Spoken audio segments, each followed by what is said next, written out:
April 1942, Washington, D.C., the Treasury Annex, just after nightfall. The lights stay on. Inside, a handful of officials lean over bond tables, pencil lines tracing maturities like trench maps. Outside, America is only months into a global war.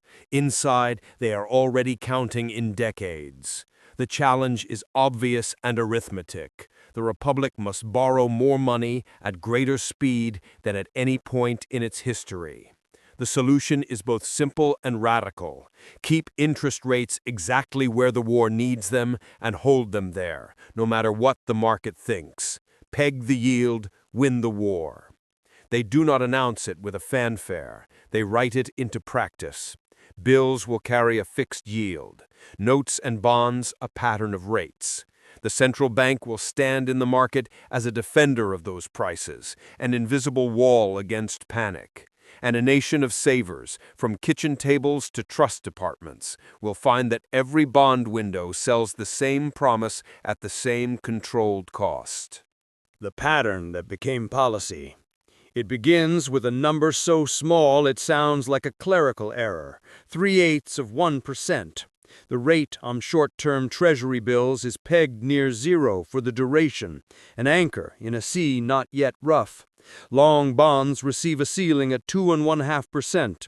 Between those poles, a staircase is built, roughly 7/8% around a year, 2% around 10 years, a nod higher into the mid-teens before the cap.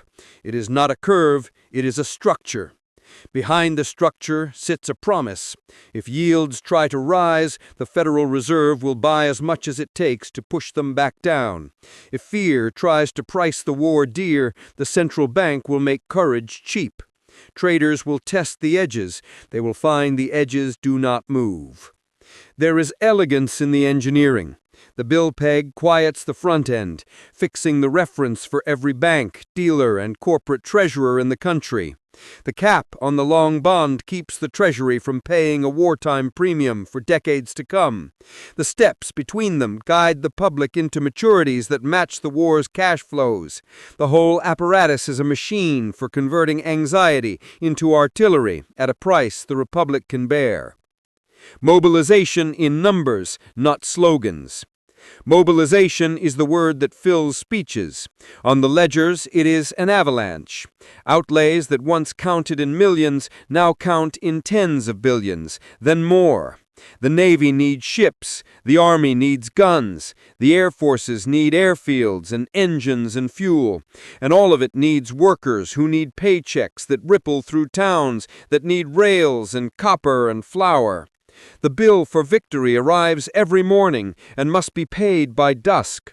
A nation cannot tax its way to such speed without breaking itself. It cannot inflate its way there without breaking trust. So it borrows, and the peg makes borrowing predictable. The Treasury schedules drives, posters bloom on street corners, film reels roll before matinees. In kitchens and on factory floors, Series E savings bonds stack into envelopes. In banks and insurance companies, the bigger maturities go quietly into vaults. The peg is the guarantee that each bond a family buys today will not be undercut by a panic tomorrow. What yield caps do that slogans cannot? The point of a yield cap is not a slogan about cheap money. It is time. At fixed rates, debt service is a known line in a future budget. At fixed rates, fiscal officers can sequence the war loan calendar to the rhythm of production instead of the mood of the market. At fixed rates, dealers lose some of their leverage and planners gain a little of theirs. And with a central bank buying at the ceiling whenever necessary, volatility becomes a rumor. In practice, the mechanism is mechanical. If bills drift above 3/8, reserve banks buy them until they do not. If a long bond tries to punch through 2.5, the system account meets it with a bid, and then another. The balance sheet grows, the peg holds, the appropriation committees sleep more easily. The war is financed at the rates written in that spring. inflation, controls, and a narrow path. The shadow question hangs in the air. If the central bank turns itself into a standing buyer, does inflation not follow as night the day? Wartime America answers with an entire architecture of restraint to keep the answer complicated. Ration books change what can be bought. Price administrators change what it may cost. Wage boards haggle. Procurement offices route steel where the war says steel must go. It is an economy at once mobilized and managed, running hot but bounded. For the central bank, this is both cover and constraint. The peg allows the Treasury to fund. The controls allow the peg to last. Credit grows on purpose. Consumer demand is held in place by design. The imbalances that would usually break a rate regime find themselves diverted into cues and coupons. None of this is painless. It is simply cheaper than chaos. War bonds and quiet giants. The posters show movie stars and mascots. The numbers show something else: scale. Tens of millions of households turn thrift into rifles. 8 nationwide loan drives punctuate the years, each a ritual of conversion. Savings into securities, securities into contracts, contracts into materiel, materiel into momentum. The bill peg keeps the base of that pyramid steady. The cap at the top reassures the institutions that must hold the heavy maturities. Behind the popular theater stands a quieter chorus of giants. Life insurers, commercial banks, and trust funds absorb long paper at the capped rate, adjusting portfolios to the wartime fact that there is only one borrower large enough to matter and it must be met on its terms.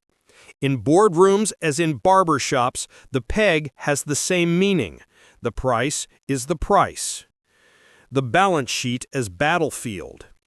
Every war draws lines on maps. This one draws them on balance sheets.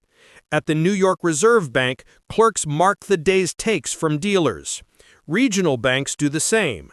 System open market account statements become a chronicle of resistance against every uptick in yield and a history of how much money a central bank must create to make a democracy's promise credible under fire.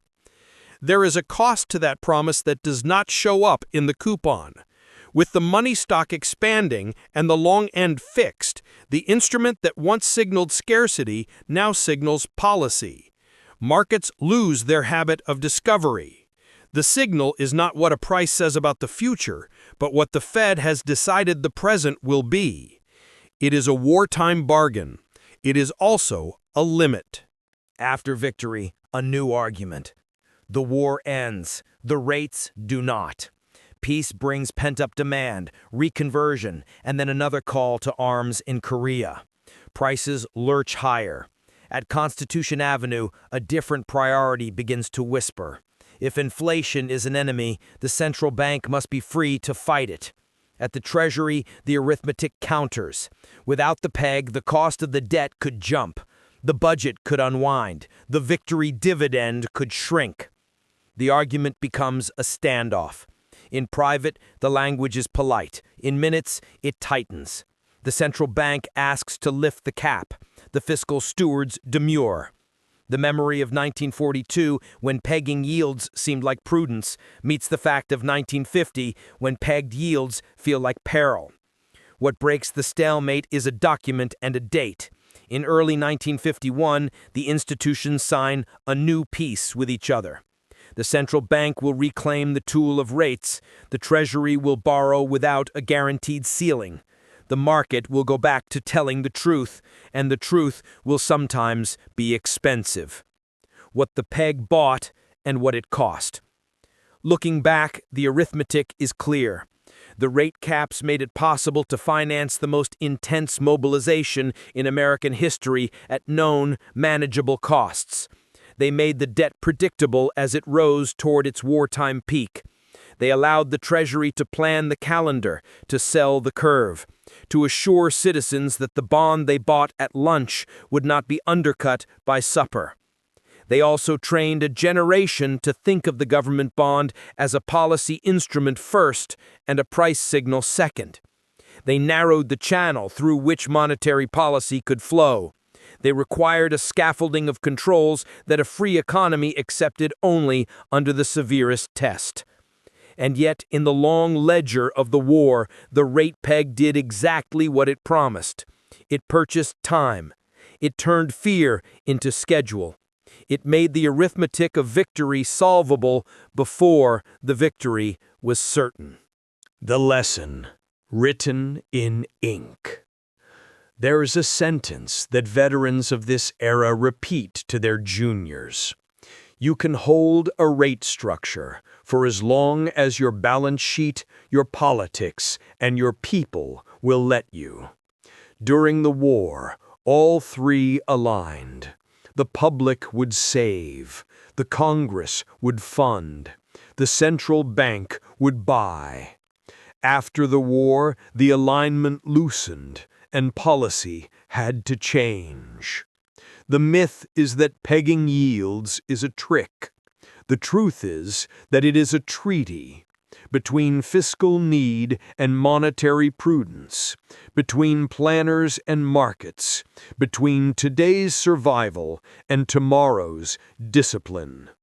In 1942, the United States signed that treaty with itself and kept it. Through ration books and bond drives and long nights under fluorescent lights. Peg the yield, win the war. When the winning was done, the peg was released, and the harder work of peacetime finance returned. The lesson is not nostalgia, it is craft. Rate caps are not magic, they are machinery. In emergencies, well-built machinery can save lives and nations. In peace, it must be powered down.